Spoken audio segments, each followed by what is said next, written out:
Hello मेरे प्यारे दोस्तों, यह कहानी कितनी हसरत है तुझे पाने की भाग 8 है।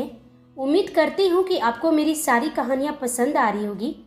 चलिए हम इस कहानी में आगे बढ़ते हैं। राजवीर ने अपने मन को मजबूत किया और अपने दिल में वैदेही के प्रति उठ रहे एहसास को दबाया और वंदना को लेने एयरपोर्ट के लिए निकल गया। पूरे रास्ते बस उसकी जहन में वैदेही का ही ख्याल आ रहा था। उसके साथ बिताए हर पल याद करने से उसकी आंखों में नमी आ जा रही थी। बार बार अपने ही एहसास से लड़ रहा था, खुद को दूर करना चाह रहा था वैदेही के एहसास से। सोचते सोचते वह एयरपोर्ट पहुंचा।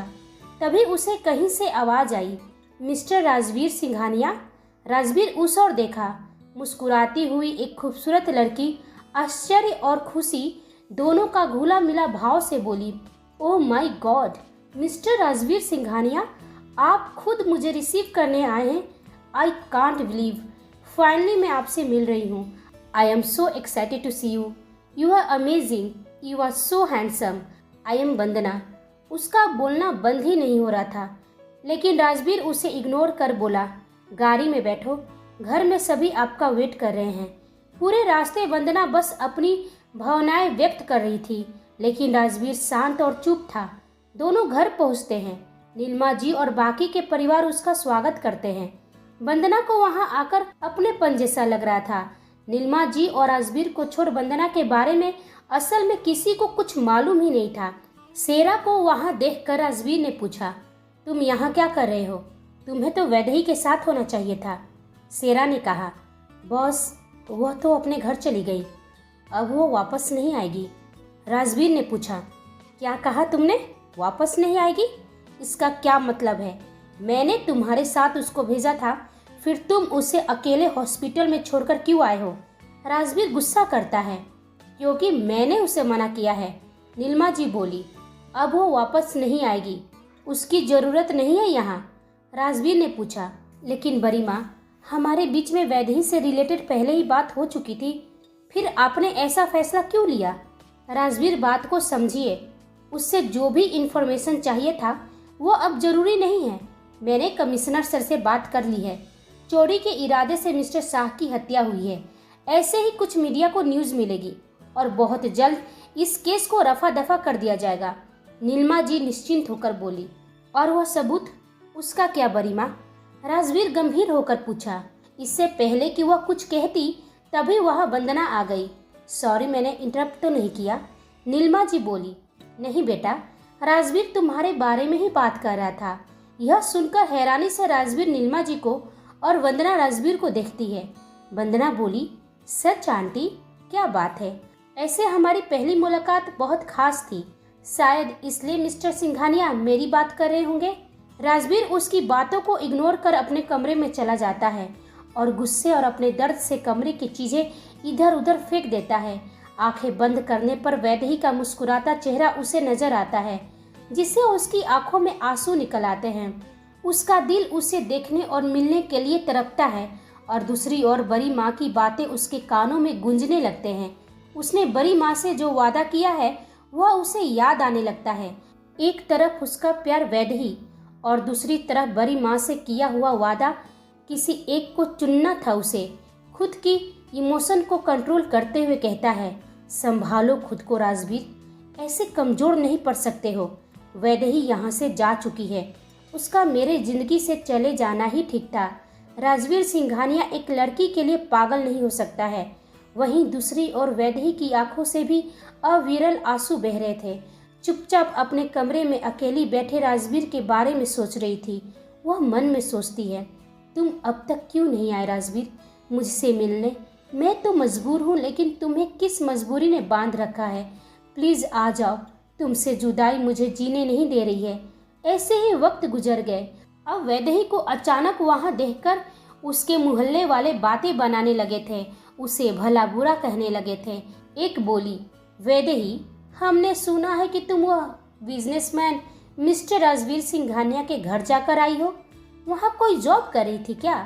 कौन सी ऐसी जॉब थी जिसमें अपने ही मामा मामी को झूठ बोलना पड़ा? वैदेही ने कहा, आंटी प्लीज़ बेमतलब की बातें मत किया कीजिए, आप अपने काम पर फोकस कीजिए ना।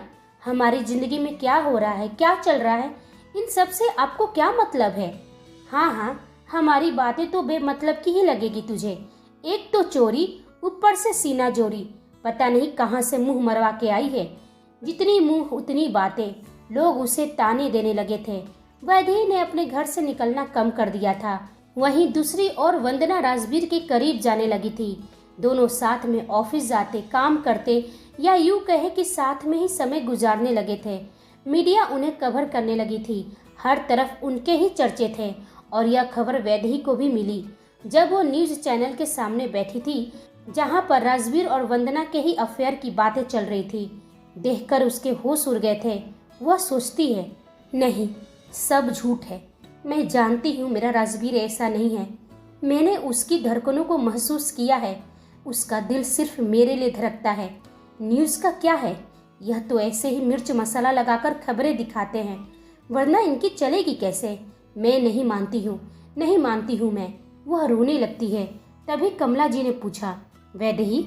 वह झट से अपने आंसू पोंछती है और कहा, जी मामी, कुछ काम था क्या? हाँ बेटा, मैं और तुम्हारे मामा जी हॉस्पिटल जा रहे हैं, डॉक्टर ने बुलाया है। तू भी चलेगी क्या हमारे साथ? यही पूछने आई थी। आप दोनों जाइए, मेरी थोड़ी तबीयत ठीक नहीं है। ठीक है, तब तुम आराम करो, हम जल्दी ही वापस आ जाएंगे, कहकर दोनों चले गए। वह फिर अपने गम में डूब गई। वो खुद में इतना खोई थी कि उसे होश ही नहीं था कि कब चुपके से बलविंदर उसके घर में घुसकर उसके पास पहुंच गया था। वह उसे पीछे से पकड़ लेता है, जिससे वैदेही को बहुत ही गंदा फील हुआ। वह देखती है तो बलविंदर के चेहरे पर सातिर मुस्कान थी। छोड़ो मुझे बलविंदर। वह उसे अपने पैरों से दे मारती है और खुद को अलग करती है। निकलो मेरे घर से अभी के अभी, वरना मैं शोर मचाऊंगी, वैदेही ने गुस्से से कहा। लेकिन बलविंदर पर उसकी बातों का कोई फर्क नहीं पड़ रहा था। वह बोला, क्यों इतना नाटक कर रही हो मेरी जाने मन? तुझे ऐसे छूने वाला मैं कोई पहला आदमी नहीं हूँ। मैंने सब मालूम किया है। वह राजवीर सिंघानिया के साथ। तभी वैदेही उसे खींचकर एक थप्पड़ जड़ देती है और बोली, इससे पहले कि मैं तेरी जान ले लूं, चले जाओ मेरे घर से। बलविंदर की आंखों में वहसीपन उतर आया था। वो वैदेही की ओर बढ़ रहा था। उसकी बातों का उस पर कोई असर नहीं हो रहा था। वह खुद को बचाने के लिए इधर उधर भागती है और अंत में खुद को अपने कमरे में बंद कर लेती है। बलविंदर दरवाजा तोड़ने की कोशिश करता है, लेकिन वैदेही ने दरवाजा अच्छी तरह से बंद कर लिया था। बलविंदर ने कहा, वैदेही, कब तक तू मुझसे बचेगी? फिर आऊँगा और इस बार तुझे अपने साथ लेकर जाऊँगा। वह वहाँ से चला जाता है। वैदेही अपने कमरे में दीवार से टिक लगाकर बैठकर रोने लगती है। वह बहुत डरी और सहम सी गई थी। उसकी आंखों के सामने बलविंदर का घिनौना चेहरा घूम रहा था। अपने मामा मामी के घर में दस्तक सुन उसने जल्दी से दरवाजा खोला और कमला जी के गले से लिपट गई। उसे ऐसे देख कमला जी पूछी, क्या हुआ वैदेही? तू इतनी डरी और घबराई हुई क्यों है? कुछ हुआ है क्या? वैदेही मन में, कैसे कहूँ आप दोनों को, मुन्ना को लेकर पहले से ही परेशान है। मोहल्ले वालों के तानों ने भी परेशान कर रखा है और परेशान नहीं कर सकती हूँ बलविंदर के बारे में बताकर। वह बोली, कुछ नहीं मामी, मुन्ना को लेकर परेशान हो रही थी। अब वो कैसा है? कमलेश बाबू ने कहा, धीरे धीरे ठीक हो रहा है। डॉक्टर ने कहा कि हम बहुत जल्द उसे घर लेकर आ सकते हैं। लेकिन तुम्हें क्या हो गया है बेटा? जब से उस राजवीर के घर से लौटी हो, खुद को अकेला और घर में बंद कर ली हो। बाहर जाओ, घूमो फिरो, दोस्तों से मिलो, ऐसी खोई खोई ना रहा करो। हाँ बेटा, तुम्हारे मामा जी ठीक कह रहे हैं। इन दिनों हम सबकी लाइफ में बहुत उतार चढ़ाव आए हैं। जैसे ही मुन्ना ठीक हो जाएगा, हम कहीं बाहर घूमने चलेंगे। लेकिन अभी तुम बाहर जाओ, वैदेही ने कहा। नहीं मामी, मुझे कहीं नहीं जाना है। कमला जी के बहुत फोर्स करने पर वैदेही अपने घर से बाहर निकलती है। आज उसे सब कुछ अजनबी जैसा लग रहा था। रास्ते, मार्केट, लोग, शहर सब पराया लग रहा था। वैदेही, ऐसे कहाँ जा रही हो? उसकी दोस्त रचिता उसे अचानक देखकर पूछी। कहाँ थी अब तक मैडम? अचानक जॉब भी छोड़ दिया? कितनी सारी बातें करनी थी तुमसे, चलो मेरे साथ। वैदेही बेमन उसके साथ चल दी थी। पूरे रास्ते रचिता बोले जा रही थी, लेकिन वैदेही खामोश थी। तभी उसकी नजर राजवीर पर पड़ी। उसे देख वैदेही खुश हो गई। उसके चेहरे की चमक लौट आई। वह कार से निकल रहा था और वैदेही उसकी ओर अपना कदम बढ़ाया, लेकिन वंदना को उसके साथ देखकर वह रुक गई। रचिता ने कहा, क्या इन दोनों की जोड़ी है यार, एकदम परफेक्ट। राजवीर सिंघानिया सभी लड़कियों का सपना ही रह गया और बाजी मार गई मिस वंदना यूएसए रिटर्न। वैदेही ने पूछा, क्या इनकी लव अफेयर सच है? रचिता ने कहा, जो मीडिया सोशल मीडिया से मालूम चलता है अक्सर लोग उसे ही सच मान लेते हैं। राजवीर और वंदना अपने नए प्रोजेक्ट के इनॉग्रेशन में आए हुए थे। मीडिया उनसे सवाल जवाब कर रही थी। दोनों को साथ में देखकर वैदेही की आंखें भर आई थी, लेकिन वह अपना आंसू छुपाने की कोशिश करती रही।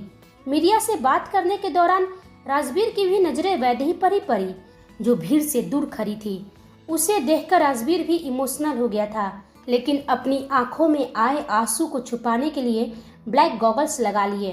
अचानक मौसम खराब होने लगा था, जैसे कोई तूफान और तेज बारिश होने वाली हो। रचिता ने कहा, घर चलते हैं वैदेही, लेट हो रहा है और देखो बारिश भी होने वाली है। वैदेही ने कहा, तुम जाओ, मैं थोड़ी देर में जाऊंगी, मुझे कुछ काम है। वह चली जाती है। तेज बारिश होने लगा और सभी बचने के लिए इधर उधर भागने लगे, जिससे जो जगह मिली उस शेड में चले गए। राजवीर और वंदना भी होटल के अंदर जाने लगे। तभी राजवीर की नज़र वैदेही की ओर गई, जो उस तेज बारिश में भीग रही थी।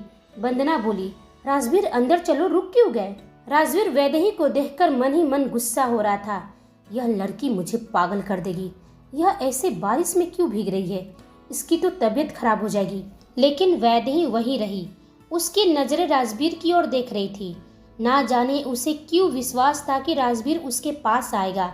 सेरा को भी वैदेही को ऐसे देखकर बुरा लग रहा था। वह समझ गया था कि उसके और उसके बॉस के बीच में कुछ तो चल रहा है। वह वैदेही की मदद करना चाह रहा था, लेकिन वह राजवीर के ऑर्डर का इंतजार कर रहा था। वंदना भी वैदेही को देखकर बोली, वह लड़की ऐसे बारिश में क्यों भीग रही है? राजवीर पागल है क्या? वंदना ने उसे आवाज दी, यहाँ आ जाओ, तबीयत खराब हो जाएगी तुम्हारी। लेकिन वैदेही सभी की आवाज को अनसुना कर राजवीर को ही देखे जा रही थी और वह बेहोश होकर वहीं गिर गई। उसे अपनी आंखों के सामने गिरते हुए देख राजवीर दौड़ते हुए उसके पास गया। वह उसे देखकर घबरा गया था। अब उसे वैदेही को छोड़कर कुछ और ना नजर आ रहा था और ना ही कोई दिखाई दे रहा था। वैदेही को उसने अपनी बाहों में उठाया। उसे एक अजनबी लड़की के लिए इतना परेशान देख वंदना को आश्चर्य हो रहा था, लेकिन वह शांत रही। राजवीर वैदेही को होटल में अपने रूम में लेकर आया और उसे बेड पर लेटाते हुए सेरा से बोला, डॉक्टर को फ़ोन करो। सेरा ने कहा, मैंने ऑलरेडी कर दिया है बॉस। राजवीर उसे कंबल उड़ाता है, उसके हाथों की हथेलियों को मलता है। डॉक्टर आया और वैदेही की जांच करता है। वंदना बस राजवीर को ही ऑब्जर्व कर रही थी। एक लड़की के लिए ऐसी चिंता और केयर देख उसे जलन हो रही थी। डॉक्टर ने कहा, मैंने इन्हें इंजेक्शन दे दिया है, कुछ देर में होश आ जाएगा। वंदना और राजवीर वैदेही के होश में आने का इंतजार करने लगे। थोड़ी देर में उसे होश भी आ जाता है। वह अपने सामने राजवीर और वंदना को देख खुद के इमोशंस को कंट्रोल करती है। तभी वंदना ने उसे पूछा, अब कैसा फील कर रही हो तुम? ठीक हो? ऐसे बारिश में क्यों भीग रही थी? वैदेही ने कहा, मैं ठीक हूँ, मुझे घर जाना चाहिए। सॉरी, मेरी वजह से आप दोनों को तकलीफ हुई है। राजवीर खुद के गुस्से को कंट्रोल करके रखा था। वह अपनी भावनाएं उसके सामने प्रकट नहीं करना चाह रहा था। तभी सेरा अंदर आकर वंदना से कहा, मैम, बाहर आपसे कोई मिलने आया है। वह चली जाती है और कमरे में सिर्फ राजवीर और वैदेही थे। वैदेही उठकर जाने लगी कि राजवीर ने कहा, सेरा तुम्हें घर छोड़ देगा और इस तरह की बचकानी हरकतें करके क्या साबित करना चाह रही थी। वह एक नज़र उसकी ओर देखी। उसकी आंखों में दर्द और पीड़ा को देखकर राजवीर तड़प रहा था, लेकिन आज वो वैदेही के सामने कमजोर नहीं पड़ना चाह रहा था। वह भी बिना कुछ कहे जाने लगी कि राजवीर उसका हाथ पकड़ लेता है। मैंने कुछ पूछा है वैदेही, ऐसे बारिश में क्यों भीग रही थी? तुम्हारी तबीयत खराब हो जाती तो? वह अपना हाथ छुड़वाने की कोशिश करने लगी और राजवीर के किसी भी सवाल का जवाब नहीं देना चाहती थी। उसे ऐसे जबरदस्ती करते हुए देख राजवीर को और गुस्सा आया और वह अपनी पकड़ मजबूत कर लेता है और उसे अपने करीब खींच लेता है। दोनों बस यूं ही एक दूसरे की आंखों में देखते रहे। तभी वंदना के पैरों की आहट सुन दोनों संभल गए। वंदना ने वैदेही से पूछा, क्या हुआ, तुम जा रही हो? वैदेही ने कहा। हाँ, मुझे तो पहले ही चले जाना चाहिए था, बारिश भी रुक गई है। वंदना पूछी। ओके, तुम कहो तो घर तक छोड़ दूं? वैदेही ने कहा। नहीं, मैं खुद चली जाऊंगी। Thank you. वह गमगीन आंखों से वहां से निकल आई। राजवीर अपनी मुट्ठी भींच लेता है और आंखें बंद कर एक गहरी सांस भरता है। उसके जाते ही वंदना राजवीर से पूछती है, तुम एक अजनबी लड़की के लिए ऐसे परेशान हो रहे थे जैसे तुमसे उसका कोई गहरा रिश्ता हो। इतनी केयर चिंता हम अक्सर अपनों का ही करते हैं। राजवीर भी वंदना के इशारे को समझ रहा था। वह बोला, रिश्ता तो है इंसानियत का, उसे कुछ हो जाता तो उसकी फैमिली कितनी परेशान होती, यही ख्याल आ गया था मुझे। वंदना मन में सोचती है, वाओ गोल्डन हार्ट, तुम बहुत अच्छे हो राजवीर, जैसा मुझे चाहिए था, बिल्कुल परफेक्ट हो तुम। एक अजनबी लड़की के लिए इतना कर सकते हो तो फिर मेरे लिए तो अपनी जान भी दे दोगे। वैदेही अपने घर पहुंचती है। कमला जी और कमलेश बाबू उसकी चिंता में परेशान बैठे थे। उसे देखकर पूछे, कहाँ रह गई थी बेटा, हम तो डर ही गए थे। वैदेही ने कहा, तेज बारिश हो रही थी मामा, रुकने का इंतजार कर रही थी। और मामी, मोबाइल भी तो मेरे पास नहीं था कि आप दोनों को कॉल करूं। मेरी मोबाइल तो राजवीर सिंघानिया के घर में ही रह गई, कपड़े चेंज करके आती हूँ। कमला जी सोचती है, वैदेही कुछ तो हमसे छुपा रही है। हमारी बेटी ऐसी नहीं थी, हंसती मुस्कुराती बच्चों की तरह हरकतें करती थी, लेकिन वो वैदेही कहीं खो सी गई है। कुछ तो ऐसी बात है, मुझे उससे बात करनी ही होगी। राजवीर और वंदना भी घर पहुंचते हैं। राजवीर अपने कमरे में अपना सिर पकड़ बैठा हुआ था, वैदेही के बारे में ही सोच रहा था। तभी वहां निर्मला देवी आकर उसके सिर पर हाथ फेरती है तो उन्हें अपने पास देख राजवीर गुस्से से पूछा, आप मेरे कमरे में क्या कर रही हैं? चले जाइए मेरे सामने से। वह पूछती है, कब तक मुझे यूं ही सजा देते रहोगे? क्या मुझे माफ़ नहीं कर सकते हो? अपने बेटे के प्यार के लिए मैं तरस गई हूँ। माफ़ी आपके लिए बहुत ही छोटा शब्द है। मैंने आपको नहीं छोड़ा था, आपने मुझे छोड़ा था, क्योंकि आप मुझे पैदा तो कर सकती थी, लेकिन मुझे पालने पोसने में आपकी लाइफ जो बर्बाद हो जाती। आपको अपनी ज़िंदगी जीनी थी, इसलिए मुझे बड़ी माँ को सौंपकर अपने सपने पूरा करने चली गई। चलिए मैं यह सब भूलकर माफ़ भी कर दूं, लेकिन डैड उनका क्या? आपकी वजह से वह हमें छोड़कर चले गए। आपने मुझे अनाथ कर दी। वह तो बड़ी माँ थी जिसने मुझे संभाला। किन किन गलतियों के लिए आप मुझसे माफ़ी मांगती रहेंगी? प्लीज़ जाइए, मुझे अकेला छोड़ दीजिए। राजवीर की आंखें नम हो गई थी। निर्मला देवी बोली, ठीक है मैं यहाँ से चली जाती हूँ, लेकिन एक बात जरूर कहूँगी बेटा, तुम्हारी चिंता होती है। खुद को इतनी सजा मत दो। तुम्हारा दिल जो चाहता है वह करो, वरना लाइफ पछताने का भी मौका नहीं देती है। उनके कमरे से बाहर जाते ही कुछ देर बाद राजवीर के नंबर पर कोई प्राइवेट नंबर से मैसेज आता है, तुम मिस्टर शाह के हत्यारे को ढूंढ रहे हो ना? वो हत्यारे तुम्हारे शहर के बाहर दिए एड्रेस पर पहुंच जाओ, वहां मिल जाएंगे तुम्हें। तुम्हारा शुभ चिंतक। राजवीर जल्दी से उस नंबर पर कॉल करता है, लेकिन कॉल कनेक्ट नहीं होता है। वह जल्दी से अपनी कार में बैठ उस एड्रेस के लिए निकल जाता है और शेरा और करण को मैसेज कर वहां पहुंचने के लिए कहता है। शेरा और कुछ बॉडीगार्ड उस एड्रेस पर पहुंचते हैं। मिला इन्फॉर्मेशन सही था।